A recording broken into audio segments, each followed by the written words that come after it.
Hello everyone and welcome to TechLinked, your source for the tech news. I'm James Strive. We begin today with browsers.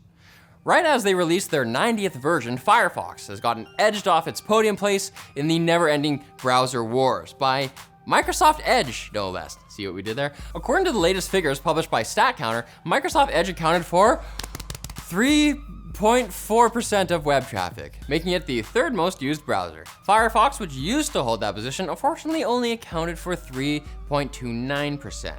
This improvement can be attributed to the fact that Microsoft rebuilt the browser using Chromium, making it work well enough for most users. And then, of course, making it the default of defaults in Windows. You know the pop-ups I'm talking about.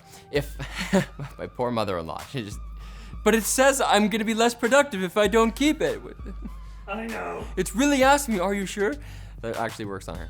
If Firefox wants to get back on podium, its users better band together to up their traffic and install on friends and family's computers, because nipping at their toes for fourth place is the Samsung internet browser. And TSMC has found a way to make your chips cooler than ever. That's right, researchers have figured out that they should be water cooling silicon directly. In a presentation given at the VLSI symposium, the researchers found that they could dissipate up to 2,600 watts of heat with the methods they tried. Using a thermal test device to simulate a hot processor, the researchers tested 3 methods of cooling.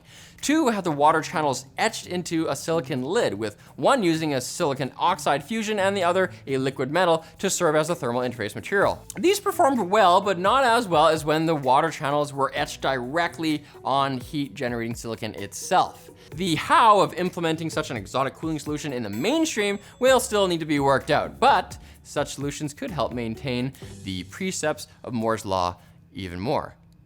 Or maybe not. In a blog post published by the director of technology at ARM, Rob Aitken posits that while performance has been increasing while transistors have been shrinking, we are reaching the physical limits of what we can do with that benchmark. Taking energy consumption and its impact on climate change into consideration, Aitken suggests we adopt Kumi's law, which describes the trend in the number of computations per joule of dissipated energy.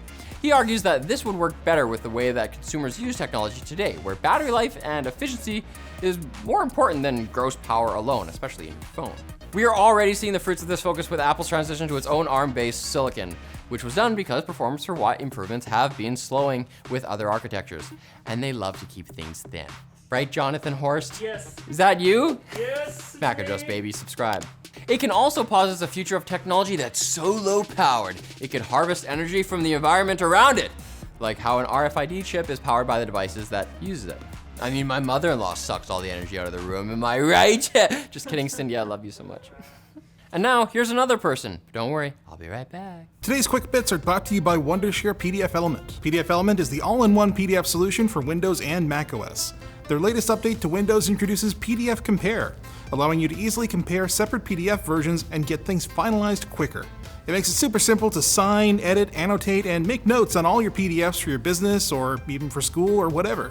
Convert PDF files to Word, Excel, or even export it as a JPEG, as well as combine, crop, and easily compress big PDFs into smaller sized files. TechLink viewers can get 45% off PDF Element by clicking the link below.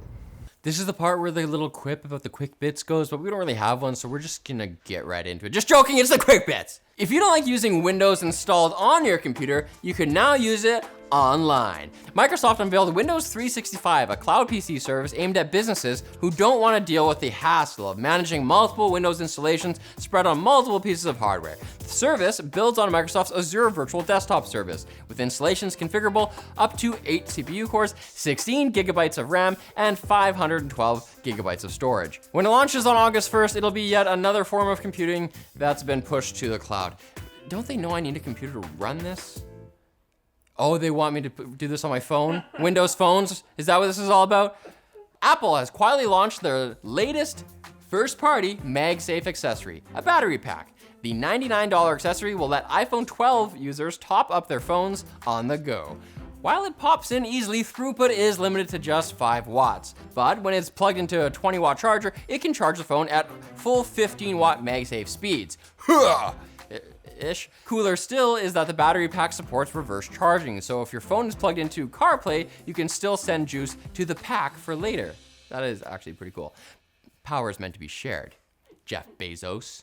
Do you hate buying stuff all at once? Well, according to Bloomberg, Apple is reportedly working with Goldman Sachs to create an Apple Pay in 4 service. Similar to PayPal's Pay in 4 and Klarna, the service will let you spread the large cost of a good between 4 interest-free payments over 2 weeks.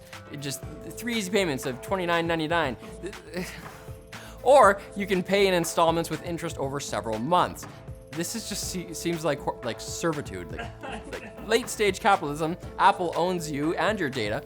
With the ever increasing cost of devices and goods, yes, more debt is the answer, Apple. Thank you. Why can't Apple just make hardware and software and just stop? The saga of woe for Cyberpunk 2077 has become a saga of whoa! Despite a launch for a PS4 so bad it got kicked out of the Play Store, CD Projekt Red's game is now the top-selling PS4 digital game in June, and it reached that milestone after being available for just 10 days. It's clear the version 1.23 patch has brought the game within the... what's the point of this sentence? We don't even need the sentence. Yeah, okay. You know what? I think the real story here is it's the only new game for that 20-year-old console. That's probably what's happening here. Just kidding, there's more PS4 news. That's right, your PS4 can now mine cryptocurrency. A crypto mining farm in the Ukraine was raided and shut down after it was found to be stealing over $250,000 worth of electricity from the grid. The security service of Ukraine confiscated over 5,000 gaming-related devices, most of which appear to be PS4 Pros lined neatly on shelves in a warehouse. Why couldn't all crypto miners use old PS4s instead of all the good GPUs that they took from us? I don't know. Apparently that's only good enough for Ukraine. And that's it for this episode, so come back on Friday for more tech news. And also more people standing in front of the camera. It's not gonna be me, probably someone else. Bye.